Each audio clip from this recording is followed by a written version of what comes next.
I mean, is there anything more cliched on earth than when something is screwed up?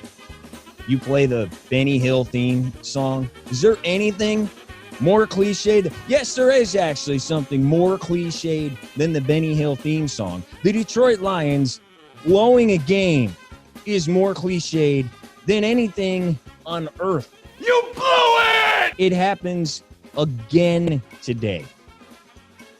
Against a team that was missing 6 starters, 5 Pro Bowlers. Our coaching did a horrible job. The players did a horrible job. And the Lions somehow give up 35 consecutive points after jumping out to a 14-0 lead against a depleted team with a geriatric at quarterback. And he looks like 2005 Super Bowl Drew Brees.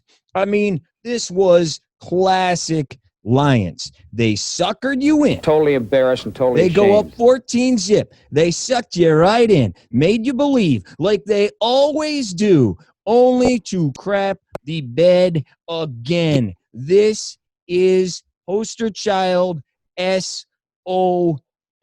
So, yeah, why are we being cliche and playing the Benny Hill theme song? Because the Lions are the ultimate freaking cliche. Oh, but they came back. Oh, they made it a game. They had it. No, you get 0 credit for hanging around, which I'm sure Matt Patricia is going to say, hey, I like my boys fight. Oh, I like the way they fought. No, you get 0 credit for that. You were up 14-0 like 3 minutes into the game. We gave them the friggin' game. Slope, Dave is here. The Benchwarmers. So no, you lose 35-29. I don't care that you were fighting back. Matthew Stafford looked bad today. That defense from rocket science genius boy once again looked bad today. This guy is a real zero. That's true. Brooklyn's in the house, dude. We ain't wearing that trash. In my opinion, that sucked. If you didn't know, Dave, I'm going to let you talk here in a second. I'm sorry. But this is what they were missing. Tight end, Jared Cook, pretty good player, out. Michael Thomas, may have heard of him. Probably the best receiver in the NFL, out, ankle. They scored 35 straight points on you. Also, defensive end, Marcus Davenport, out. Cornerback, Janoris Jenkins, out. Cornerback, Marshawn Lattimore, pretty good player, out as well. Oh, here's another one. Andres Pete, guy who protects the old man, out. Did they get any pressure on him? No, sir, they did not. We couldn't stop the run. Every time they got the ball, they went down and got points. It's unbelievable, man. Plus, this team was probably scrambling after what happened last night with COVID. They didn't even know if they were going to play. They get off the plane. Michael Burton ends up with a positive test. I don't know how well they slept. Maybe they slept fine. I don't know. But you would think maybe that would play a little role in this. Nope. After throwing an interception on their very first play of the game, they go down and score 35 straight on you. We sucked. Without maybe their 2 best weapons outside of Kamara, obviously. Matt Patricia should be fired at halftime. He should not make it through the bye week. I'm sure he will. Dave, I got nothing else. What did you see there? What can you say? I'm sorry if I just said everything. You took quite a bit of it, absolutely. But all right, thanks a lot. We'll see you next week. Bye, guys. No, and that's the thing is with us from our standpoint watching this stuff, it's obvious. It's so obvious the things that are going wrong, and the fact that Patricia refuses to identify and work on any of that stuff is mind-boggling. That dude should be fighting and scrapping for everything, knowing that he's on his way out, unless that's what he wants. Right. No, I mean, really, without the Saints having, all those players and everything like that, we're essentially playing against their second string. And Look at all of this crap. that just goes to show you how bad the Lions are. It's just more of the same stuff. Dude, And 5 Pro Bowlers. We threw that game. We gave it away. the thing that bothered me the most, and I was most disappointed in throughout the game, because you and I both have been a big backer of his, is the way Stafford played. Mm-hmm. He made some of the worst decisions I've ever seen him make. He made some of the absolute worst throws I've ever seen him make. And that's not even including the times that he was bailed out by his receivers. We couldn't complete a pass. He got bailed out one time on a interference call, on an interception or whatever the call was, holding. I can't even remember. There was nothing there. They got bailed out that time. That drive where he did throw the interception in the end zone, he should have been picked off 2 other times during that drive. That was horrible. I mean, Jesse James bailed him out with that over-the-top Moss grab. That was an interception. I don't know what he was doing. No, and that looked like just the one that Robinson intercepted in the end zone. And Stafford, it was, rolling out and had all the time in the world, nobody around him, and here he is falling back, throwing it into the end zone. All he has to do, if he steps up and gets something into it, easy touchdown. No problem. Dude, he had the entire end zone to throw that ball, and his man behind, and he throws it to the front, and it's intercepted because he threw off his back foot falling away. For no reason. No pressure, no nothing. We couldn't do diddly poo offensively. Dave, you mentioned that. How about the keys going in, and how did they lose it? Really, it just comes down to, after those first 2 drives, not being able to generate any sort of offense, getting any push in the run game, and their defense got exposed after they made that first interception, which was great, and just really allowed them to capture the momentum. The defense just could not hang with the players, with the play calling, you name it. At one point, I heard the announcer say, "Man, this is just a chess match between Matt Patricia and Sean Payton." Well, if this was a chess match, Matt Patricia just made Sean Payton look like Bobby freaking Fischer. The defense was no match. The Lions were completely out of their league on defense. If the Saints went small and with a lot of wide receivers, and the Lions went with their speed guys to counteract, the Saints just ran the ball right down their throats. And then to go the other way, the Saints would bring in their bigs, but leave Kamara out there, get him matched up against linebackers, and that's all day. And they just kept playing that game back and forth, and nothing ever clicked with Patricia to change things up. And forget second half adjustments. We don't ever see that out of the Lions anymore, if we ever have. Yeah, well, not under this crew. He does what he does, and that's it. Patricia is at the podium right now. He just said, when asked if people should believe he is still the right coach to turn the Lions around, he says, quote, "When I came to Detroit, there was a lot of work to do. That's what we're trying to do." Well, duh. Yeah, of course you're trying. It's obvious that you are incapable. You are incapable. You stink. And, when he came here, he was obviously one of the disciples of Belichick, defensive coordinator, New England Patriots, Super Bowl champs. But his defense, if you looked at it, they had a lot of bend and don't break stuff going on. They gave up a lot of yards, and they would hold people to field goals and whatnot.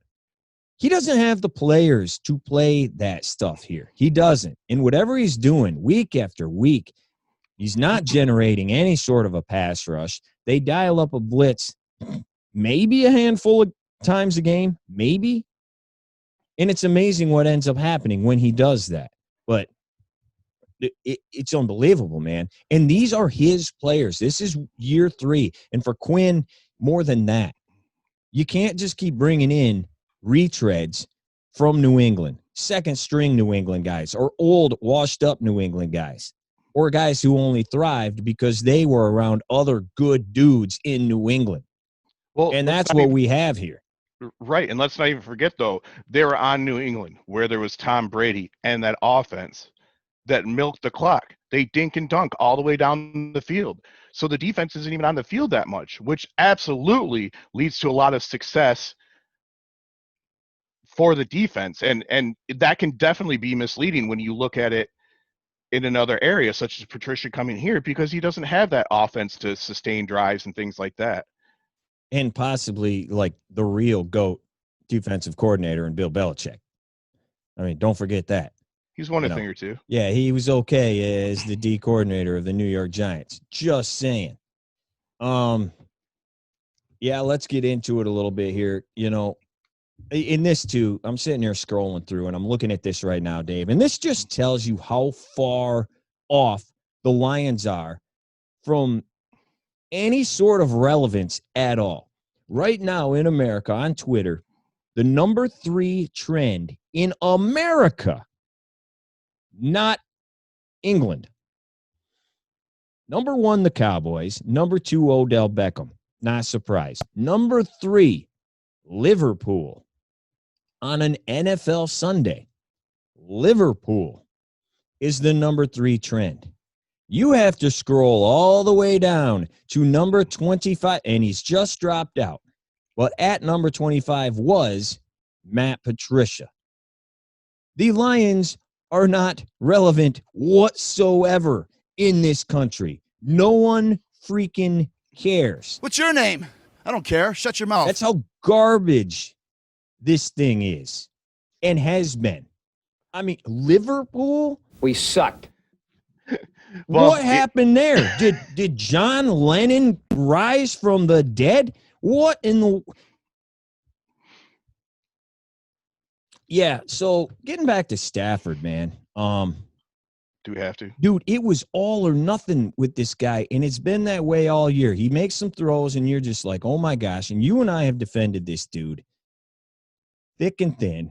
It's not his fault. Yeah, is he Joe Montana? No. But we have defended this guy. This guy has taken bad sack after bad sack every single game. Did that a little bit today. We talked about that drive that should have been picked off 3 times on that drive. I don't know, man. There's something with him. You know, something does not seem right with him whatsoever. I don't know physically. I'm talking like mentally. He's not checked out, but I don't know, man. It's not there. No, I agree, and I don't think it looks like anything physical. Also, because I mean, he's able to sling the ball like he always has been. But with the taking of the sacks, yeah, there's too many times, especially on third down. You know, stepping up into the pocket, which I know some of it's not his fault with some issues on the offensive line, but he's stepping up and not looking to get rid of the ball. He's looking to run, which I haven't really seen him do that much, and he had some success doing that, but at the risk of doing that, you end up getting sacked too many times, and it puts you behind the 8 ball way too often with the sacks. Yeah, and he missed some touchdown passes, had Marvin Hall for a long one. That's all Marvin apparently does. Once a game, we go deep to him. Missed him today. First time since 2011, the Minnesota Vikings losing 3 of their first 4 games after holding on to double-digit leads in that game.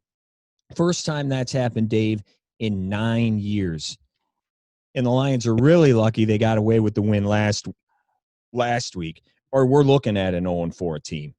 And well, it's even worse, isn't it? Yeah, that's not even the worst part of it. Since 2019, the Lions had led by double digits at any point in a game 10 times. Their record, 2-8-1. We sucked. They've been up by double digits in 10 games and won 2 freaking games. We sucked. That almost sounds impossible. We sucked. Doesn't it? Yeah, it sounds like you have to try to do that. We sucked. Like, I would love to see the stats of any other team doing that. I'm sure it's not even close. Yeah. Oh, except maybe the Falcons. Well, They're not good with holding leads from what I've heard. yeah, not at all. Very Lions like. A few teams are going Lions. The Cowboys being one of them. TJ Lang throughout this game, former Lion offensive lineman, former Pro Bowler. Yeah, he was tearing them apart today.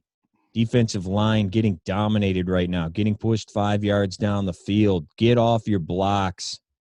Find someone that loves you as much as Peyton loves Taysom Hill. Okay, that was a cover the dang RBs. Throw to Kamara on 4th down, 30 yards, then Murray for 15. Have to be better than that.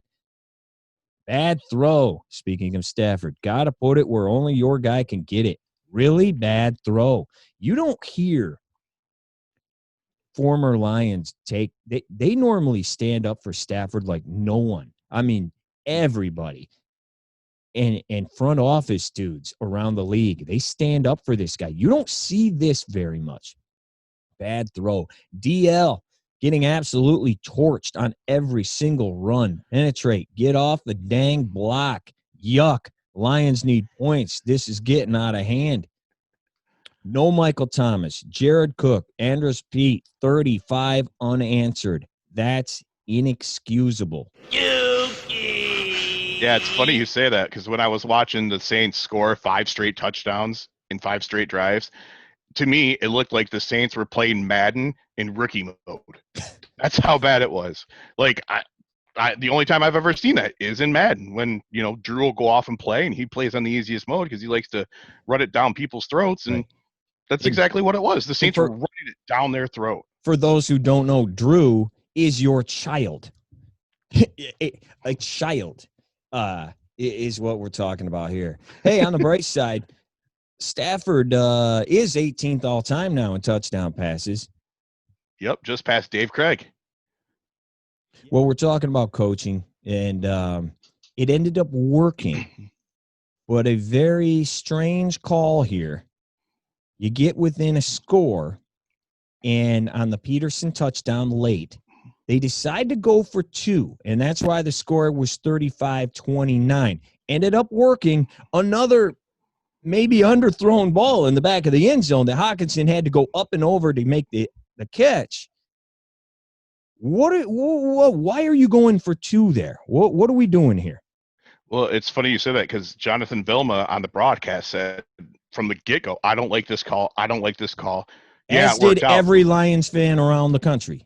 Yeah. Which is apparently nobody, but well, I'll tell you what, in my opinion, I think it was a good call because you're going to get against a team that just scored 5 straight possessions on you, and they're trying to play catch up. Well, if you happen to stop the Saints, finally, that doesn't give you very many opportunities, and I'm sure they were thinking, hey, if we tie this up or it gets close, goes into overtime, we're not going to be able to stop them then. We haven't been able to stop them the whole game. So why not give us a chance to win if we can get the ball back and score another touchdown? Well, don't you go for 2? You go for 2 when you absolutely have to. That's when you go for 2. Had they scored again to make it 35-34, then you go for 2. Why? Sure. Why do it now? Why do it? That's a very great point. But it's a lot of forward thinking. So if they went for the 2 and it is like, I can actually give the coaching staff some credit with this. All right. It's if they didn't get the 2 points, right, then that puts them down by 8. Well, if they do happen to stop the Saints and go score another touchdown, they have another chance to at least tie by going for 2 again. So it doesn't put them out of the game. They still have at least a chance to tie. So it's essentially they have 2 shots at getting a 2-point conversion, where if they're successful the first time, they have a chance to win. If they're successful just the second time, it's tied.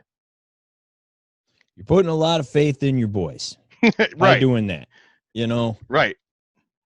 And you got to be confident, because if you're not, well, what are you even doing? But that's a lot of faith. I would love to hear the coaching staff's reason behind it. I seriously, because I would love, and it's probably not anywhere close to what I was saying. They probably had some other, reason for doing it, but Then no, that's probably it, because it can't possibly be anything else. right, yeah. I mean, it's like when you're kicking a game-winning field goal or something, you do it on second or third down in case there's a muff, in case there's a bad snap and you got to fall on it and then do it again. You're giving yourself a second shot to do it. But the argument to that is, okay, if you don't get it, then you have to go to 2 just to tie instead of just kicking the stinking extra point just to tie.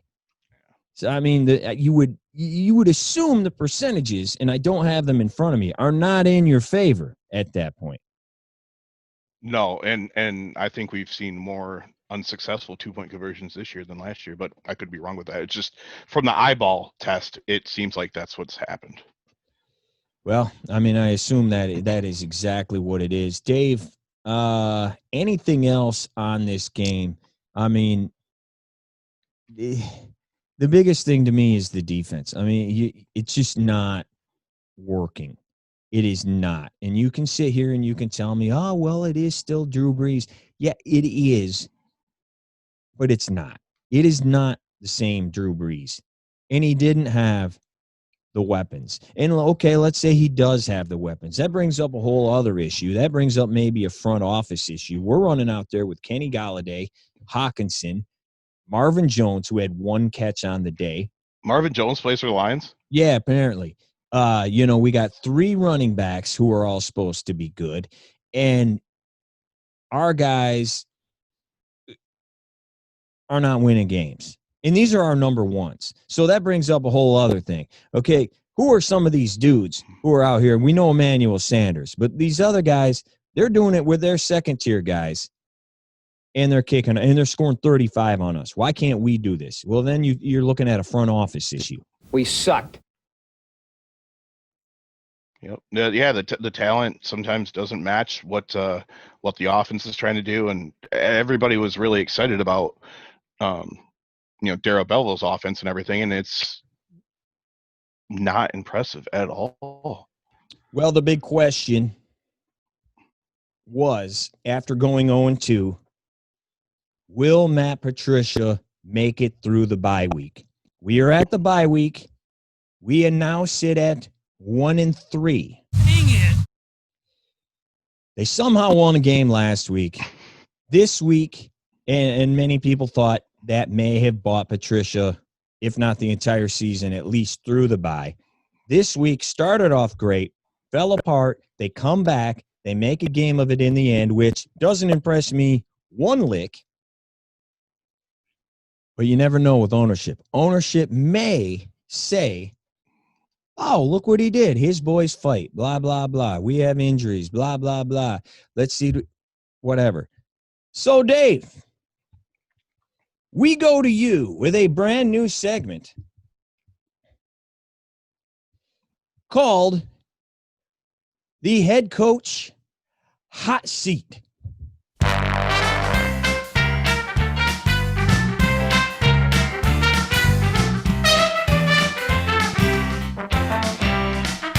It's the Head Coach Hot Seat. All right. So, Dave, let's play the Head Coach Hot Seat.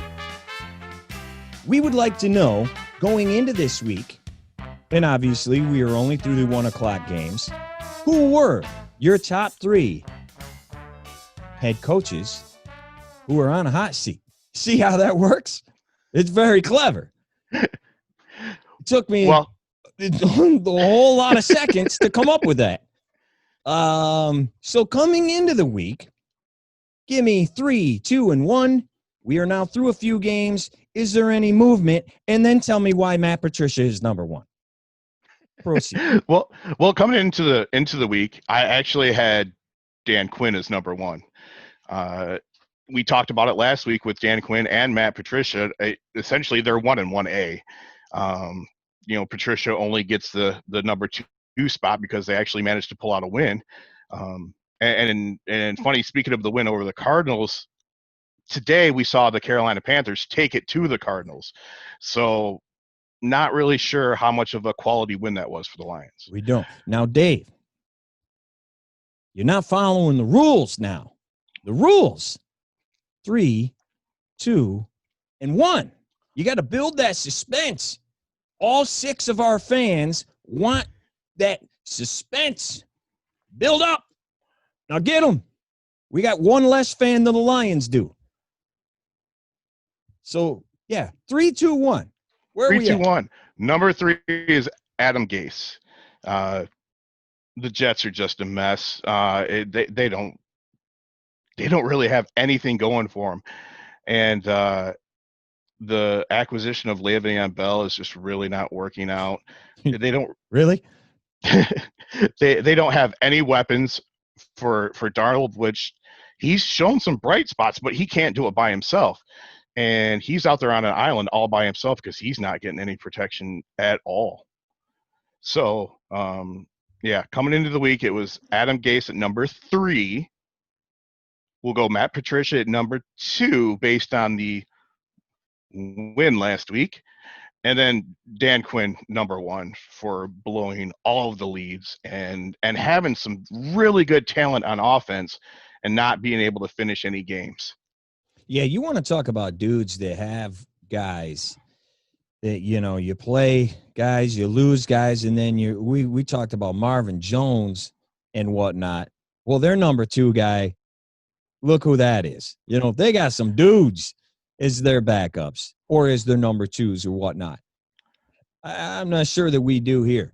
Okay, so that was coming in. Has there been any mix at all? What are we looking at now?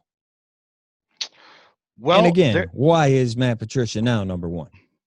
Well, it was starting to get close for a change at number 3. The Jets actually played pretty well against the Broncos.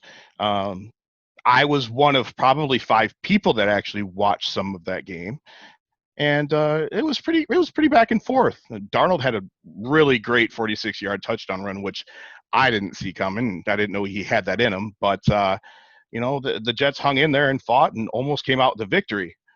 The person after the 1 o'clock games that I would really have close to that number 3 spot is Billy O'Brien. You have Deshaun Watson as your quarterback, and you can't get a win in the first 4 weeks. Dude, well, and he has personnel say around there, does he not? He has personnel say. He's now calling plays. Like, everything is on that dude's shoulders. He is the general manager of that team, and he thought it was a good idea to say adios to one of the biggest weapons in football. Look at you, giant idiot. And look where he's at now. For David Johnson, who hasn't done anything in 3 years. And I have half the brain that you do. Yikes. Yeah, Bill O'Brien will be lucky to make it. So Patricia is number 1. We have a new owner who's basically the same owner, as it would seem. Bogus. Is there any chance at all that the Lions will get rid of Patricia this week during the bye? And if they did, what's the argument for doing it during the season? Like, what can change? Can anything change? Because you're just going to make Darrell Bevell the head coach. Right. And, what can possibly change there? Just a spark in the guys? What can you do? And then why wouldn't you do it? Average your carpentry skills. Well, based on everything we've seen in Detroit in the past, everything points to no, he won't get fired. For whatever reason, Detroit has always been reluctant to fire coaches without giving them chance after chance after chance after chance. Should he be fired in the bye week, and what would it do for them? You kind of said it right there. It could provide a spark. If there's and I haven't heard otherwise, or if this is true, if there's issues with the players, if they don't like playing for them, none of that stuff's leaked out or anything, but that very well could be a thing. They've traded all those guys, though. That is the thing, Because look at Darius Slay last year, why they got him out of town, traded him for a third-round pick. Look why, and look what he said afterward. I don't want to play for that guy. I don't like that guy. Same thing happened with Glover Quinn. He didn't want anything to do with Patricia. When he retired, he dogged the organization. He dogged Patricia. My man Quandre out in Seattle. Oh, yeah. Same thing. Now, they're all boys with Slay, who apparently got dogged right away first day, and now none of them, maybe it all stems back to that. I don't know. But look at them. And these are dudes who are making plays. The Eagles have looked like a two-pack of you-know-what the last couple of weeks. But Darius Slay has been incredible. Yep. Quandre Diggs immediately went to Seattle and was making plays for maybe the best team in football right now. So that has happened. But they just say, oh, bad apple, and they get him out. I don't think you don't have anything to lose by doing it in the middle of the season, really. The season's over, man. Yeah. You're 1-3. It's over. Yeah. The Packers are most likely going to run away with the division because I don't think the Bears are going to continue getting lucky, basically. Right. I don't think Foles is what everybody thinks he is. And, so you might as well start working on things for the future. So get him out of here. See if you can muster up some wins and the team rallies behind whoever's named interim head coach, and get these younger guys out there playing. Right. It hurts me to say that because I absolutely love what Adrian Peterson's doing for the Lions. Yeah. And the heart that he's showing. Like that dude ran hard today, and you can tell how much he wants to win. But other than that, you got to get these young guys out there playing. Well, and as far as AD goes, yes, AD. I didn't necessarily like the signing. I didn't hate it. Good to have a vet there, whatnot. I didn't think he was washed by any stretch, but he's playing better than I thought he'd be playing. I mean, he really is. And we just sat here and dogged all the coaching and whatnot. So maybe, we're trying to say they don't know what they're doing, but maybe they know what they're doing a little bit. He's getting carries, and Carry-On isn't. And Swift is basically just a passing down back. That's like all he is. He doesn't touch the ball, like ever, unless he's catching it. So what does that tell you? We couldn't run the ball. We didn't try to run the ball. It tells you more about drafting and whatnot. If Adrian Peterson, who is one of the all-time greats, but he's getting all the carries, these other guys aren't. I mean, combined, Carry-On and Swift today had 7 carries. Yeah, and then Swift had a handful of catches, I think. Yeah, well, and that's what they said out of the get-go. He had 4 for 30 and a touchdown. Yeah.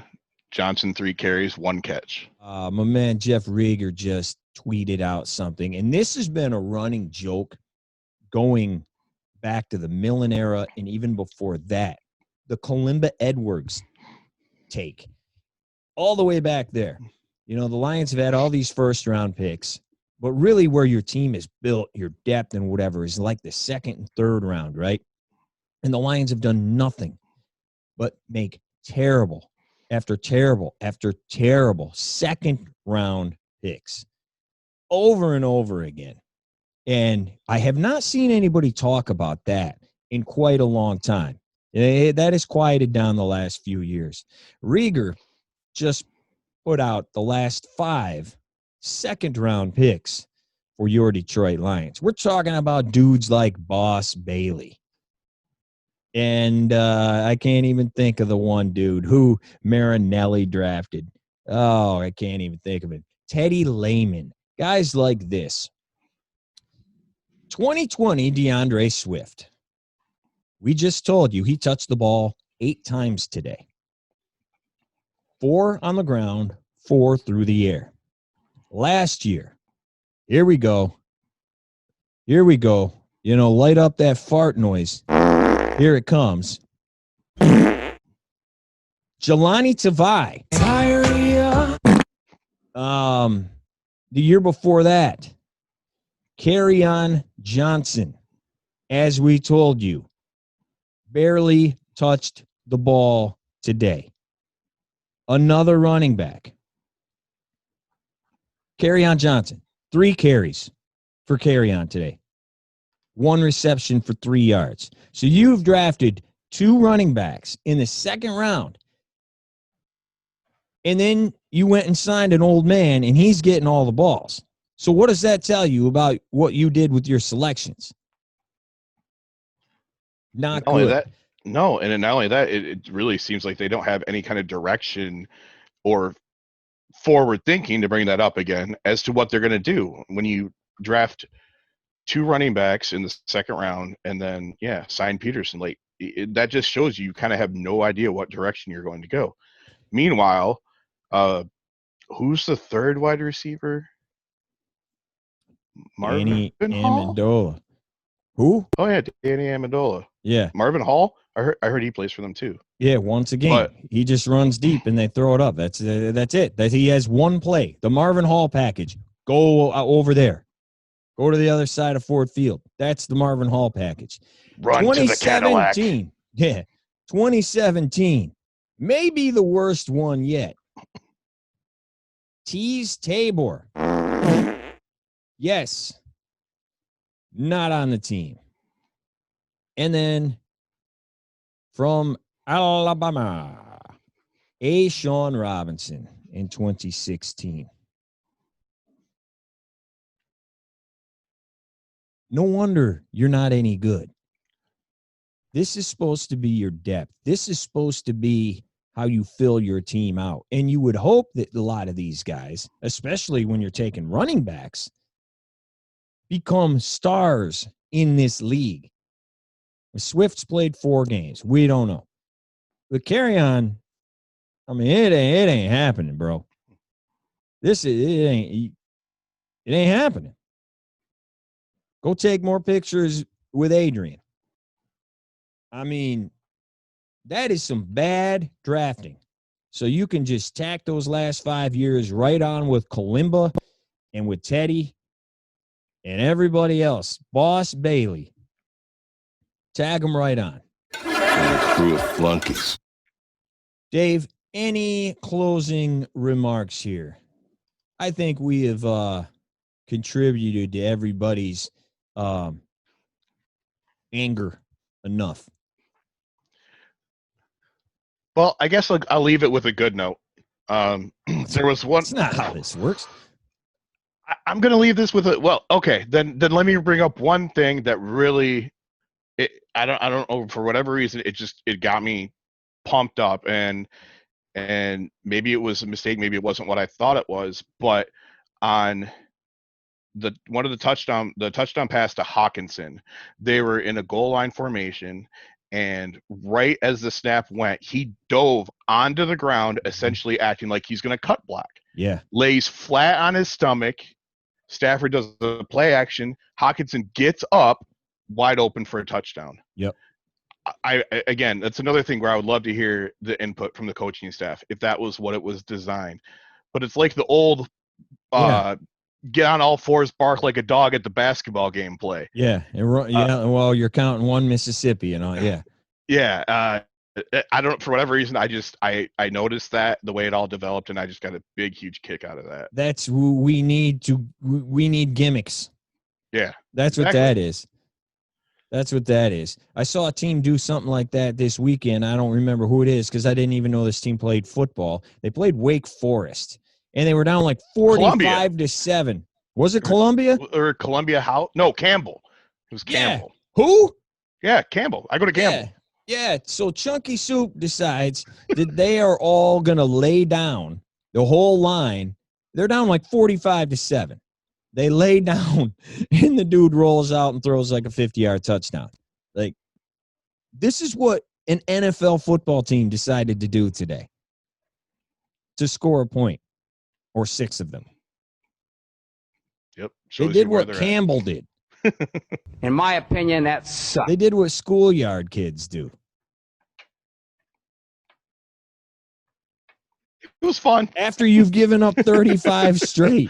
That's the okay, Yeah, you're pulling everything out of the hat card, man. I don't know, dude. It goes back to the simplest take of all of them. And I am not a Jim Caldwell guy. You know, he did some nice things, but he was not going to win you anything. He won games. He got you over 500, but he is not a championship coach. I love Jim Caldwell. But they went 9-7 2 straight years. 9-7. This guy comes in here. After what he said today, we got a lot of work to do. I took over this team knowing there was a lot of work to do. Bro, you were 9-7. Whoa. What work? Win 2 more games? You've like barely won 2 games in a season, let alone 2 more games to get the double-digit wins. A lot more work to do. And that's the simplest take there is. But a lot of times it's that simple because it's freaking obvious. Because it's the right answer. They have taken a back-to-back 9-7 team and turned it into one of the worst teams in the NFL. That's probably going to get another top 5 pick. And what are they going to do with it?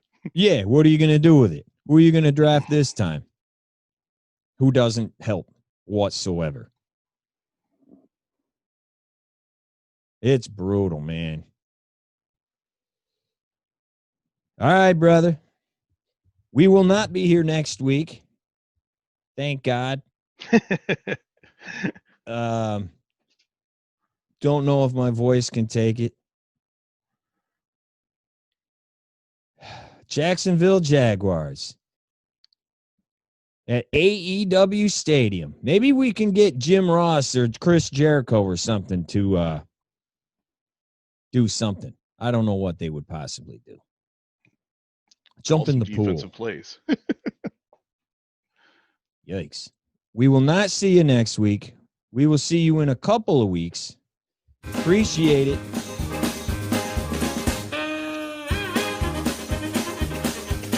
Can you sing Forward Down the Field to this? Does it work? I can't believe that. I can't believe that's still a thing. Well, it was twice. And then they scored 35 the other way, and that was about the end of that. All righty. Benchwarmers. See you in 2 weeks. Pleasure's all yours, Bucky boys.